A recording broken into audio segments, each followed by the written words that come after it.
Writing changed me in good ways and in a few bad ways. Has writing changed you? Hello, hello, hello. I'm Autumn Bardell.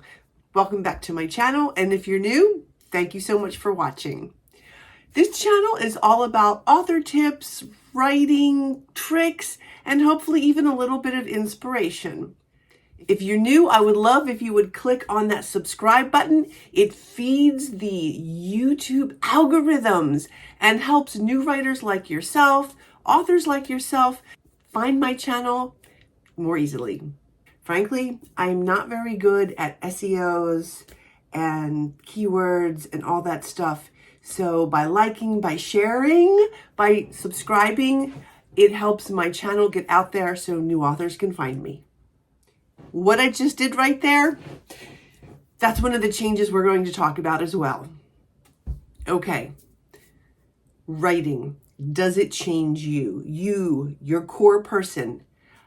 I think it changed me. And if it changed you, I would love to hear that in the comment section below. Let me know, what did it change about you? So the first thing writing changed about me, and I started writing about 10 years ago, was that my comfort zone, I left my comfort zone. In fact, my comfort zone is in another country now. That's how far away it is. In fact, I don't even think I have a comfort zone anymore. I learned to put myself out there, like this YouTube, like asking people to subscribe and share. It's just not me. I don't like asking people to do anything. But I learned to get out of my comfort zone. What do I have to lose? I have yet to regret any single out of comfort zone action I've took so far. Making this video is out of my comfort zone. Asking people, strangers, viewers, to subscribe and like and share, so out of my comfort zone. My dogs only play and bark when I'm doing YouTubes. I don't know what it is. How do they know? Number 2, I honed my writing and storytelling skills. I'm going to close the door. I should really kick them outside. I'm in Southern California. It's not cold. Okay, anyway, in the early days of writing, 9-10 years ago, I learned to show, not tell. Because I think a lot of writers, a lot of new writers, a lot of beginner writers tell first, and then they have to switch it up and figure out how to show emotion, show conflict, show characterization. That's not all I learned to do. All this stuff you see on my YouTube channel, that's stuff I learned, usually the hard way, or something I got better at. I was always a good writer, ask my professors, but writing, being a good writer is a different skill than being a good storyteller. It's a whole other ballgame. I'm lucky I understand literature. I teach literary analysis after all. I just had to translate what I knew about academic literary analysis into the actual doing it. Writing the story. Number 3, I learned all sorts of new tech programs and platforms. Full disclosure, nothing is intuitive to me.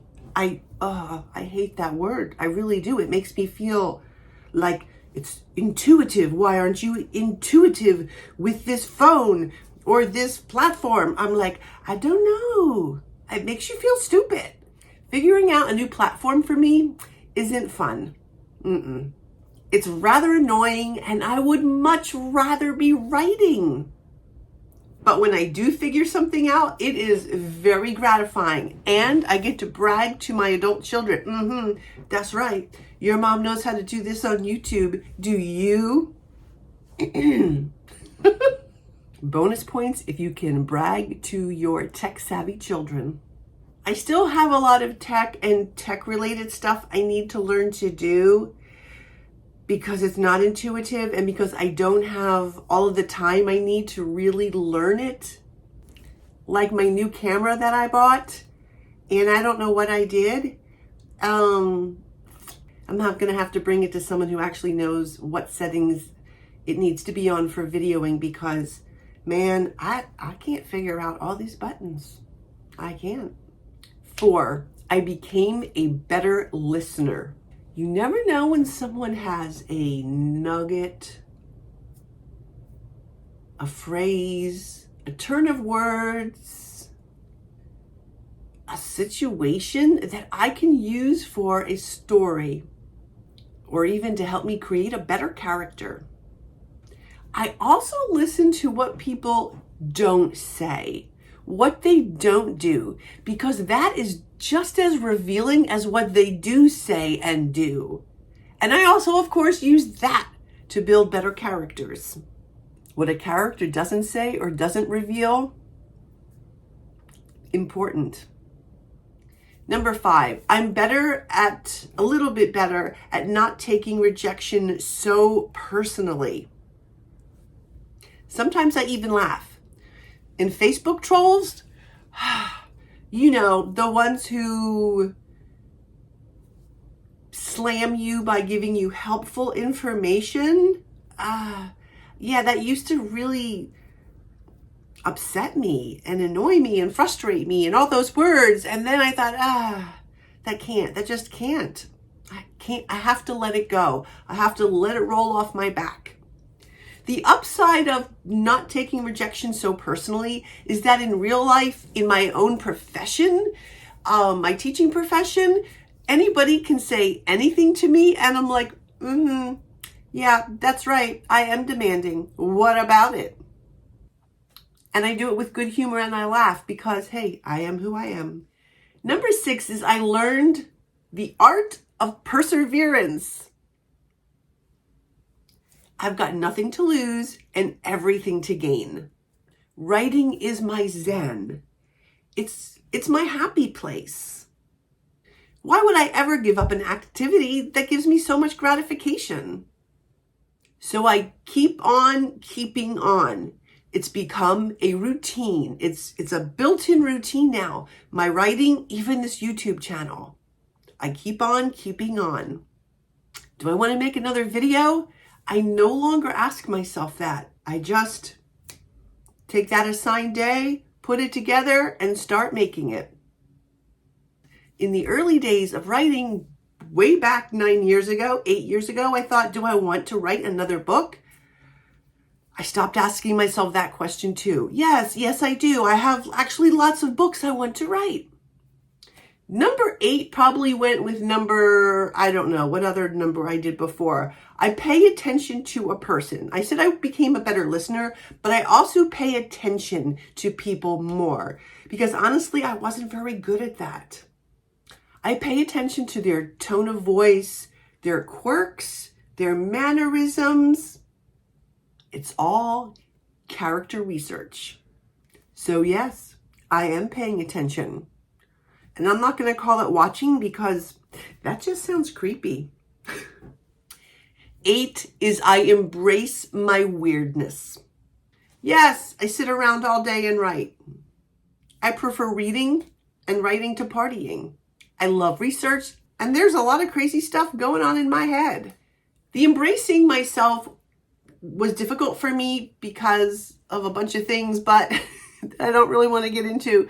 But a lot of it stemmed from my family just thinks I'm weird too. They see me as different. I'm not sure why. Whatever. I'm me. This is me. A lot of stuff going on up here. A lot of things I want to do. That's not what they want to do or what they care about. Having an imagination, being a creative, is a frightfully amazing thing, isn't it? Embrace it. Number 9, I'm more organized. Full disclosure, I have always been organized. I mean, my closet is color-coded, so I need organization. I need organization to think, to create. Mess everywhere, disconcerting, it's annoying, and I just think I just need to go fix that. What I didn't know how to do was organize my books, organize my research, organize all those passwords to all those websites that authors have. I learned to organize all my drafts and revisions and characters and all of that. And I have a video about organization tips and charts, and I will link that in the description box below. I also learned never, never, never, never to write final draft. That I learned really quickly. I date them now. And I took that same skill, which probably a lot of you know, and I applied it to my work because I had a lot of syllabuses and syllabi anyway. And they would all be syllabus for this and syllabus for that. I'm like, why didn't I put the year down? The year was actually in the document, but actually not on the file name. So now I date everything, and so much easier to clean everything out. Number 10, I engage all of my senses. Even if I'm sitting at a restaurant waiting for the server to, bring a meal, sitting in my family room, or sitting outside. Being mindful helps me add sensory detail to my writing. So things I think about are, what am I feeling emotion-wise? What is my body feeling? And is it connected to that emotion? What am I seeing? What am I hearing? What am I smelling? What am I tasting? What am I touching? And I use that kind of stored in the brain there, right? Or I have like a notepad where I can write things in if I found a cool way of describing it. And then in second, third drafts, I will sprinkle in where appropriate and if symbolic into my revisions. And I'm going to link the ditch the descriptions in my description box as well, because for me, at least, I only like to add descriptions when they're adding something to tone, mood, emotion, conflict, theme, or characterization. So if that sensory feeling is providing one of those things, I'll use it. 11, I accept myself, flaws and all. I've written 11 books. Is it 11? Let me look. 1, 2, 3, 4, 5, 6, 7, 8, 9, 10. 11. And I work full time. But I don't go to the gym. I don't have the hip latest nail color. My hairdresser has to beg me for a trim. And there's a pile of ironing over there I need to do. But hey, I made a video, or I wrote a few scenes today. What's more important? So those were positive changes. What were the changes that were not so positive? Maybe even on the negative side. Okay, deep breath, because I need to admit this to everybody out there, and it'll be out there for all eternity unless I cut this section while I'm editing the video. I'm a lot more resigned to reality. When somebody tells me something, they'll go, oh no, this is going to happen. It's going to be amazing. And I'm thinking, that's not realistic. It's not being a Debbie Downer. It's just being realistic. There's so much about publishing, traditional publishing, indie publishing, everything that encompasses it, that is just beyond my understanding or beyond the time I have to devote to understanding it. There's just so much about all of that that I can't figure out or wrap my head around, or have time to figure out or wrap my head around. Which goes into the next, negative change. I don't have enough time anymore. Ever. Since I began writing my first book, I no longer have time. Where did it go? Oh yeah, here in front of my computer. I never have nothing to do anymore. There is always something that needs to get done that I want to do. In another video that I'll post in the description box below, I discuss how it all came crashing down on me, and I had to kind of really reframe how I thought about all of that, because I like to do things and I want to get things done, but I realized I'm never going to have enough time. I work full time. I keep saying that, but that's the truth. and writing, and there's only so many hours in the day. And I'm one of those people who actually needs like 7 hours of sleep. If I had a superpower, it would be that I would only need 4. That would be an amazing superpower. I could get so much more done. Before writing, I had a lot of free time. Well, not a lot of free time, but time enough to, do some other hobbies that I like doing, read a book once a week. Now, my free time is spent writing or doing the authoring stuff. And I wouldn't change it for the world.